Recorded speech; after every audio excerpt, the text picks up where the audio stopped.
Hello and welcome to Doom Does DVD, and this is Disney Classics number 16, Sleeping Beauty. Last week I mentioned that Lady and the Tramp was much earlier in Disney's catalogue than I thought it was in 1955.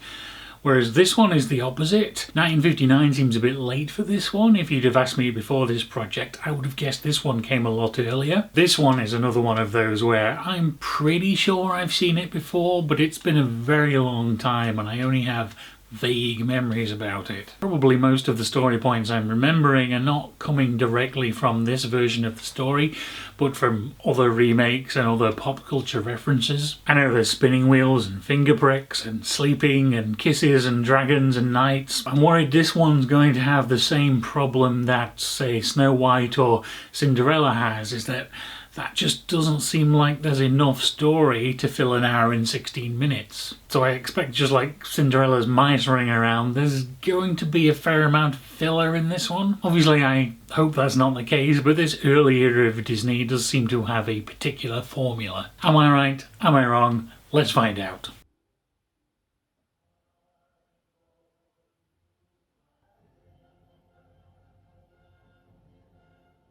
So the thing I find the most weird about Sleeping Beauty is quite how similar it is to Snow White and the Seven Dwarfs, and a little bit to Cinderella. Princesses and princes falling in love at first sight at their one and only meeting, magical fairies and evil queens and sleeping curses and being broken at love's first kiss. There's singing with multiple animals in the forest. They've even all got a cleaning montage. And it makes me wonder, is that a Disney thing or does that go right back to the original source material? I couldn't find a lot of information talking about that, but I did see that Disney did admittedly use some of their abandoned story ideas from Snow White for Sleeping Beauty. But if you're going to compare Sleeping Beauty and Snow White, you've got to say that Sleeping Beauty is the superior product. For one, there is a much better narrative structure here. The opening is possibly a little over-narrated, but it's better than the introduction to Snow White, which is basically just text on a page being read out. But then from there, there's far more interesting things going on with multiple characters and multiple points of view, and not just some dwarves having some not very funny antics. And the animation here is probably one of the best so far. The amount of detail in the backgrounds is stunning, and everything in the characters in the foreground is lovely and solid and fluid.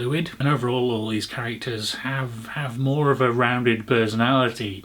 You know something about what makes them them. The prince even has a name and some lines. And despite my prediction, there's not actually a lot of filler here. Sure, we possibly waste a bit much time with the three good fairies trying to make a dress and bake a cake without magic, but it does also inform you about those characters in the process, as opposed to, say, some mice trying to get past a cat in Cinderella. Music here is much more memorable too. I had admittedly completely forgotten about the existence of the song Once Upon a Dream, but as soon as I heard it, I instantly remembered it. I know you, I walked with you once upon a dream. And that has been stuck in my head ever since. The slight problem with that is that even though I know more of the tune, they are the only two lines of the lyrics that I can remember. But 16 films now, and that's basically the first time one of the songs has gotten stuck in my head like that. But still, it doesn't strike me as 100% original. It seems at least a little bit similar in theme to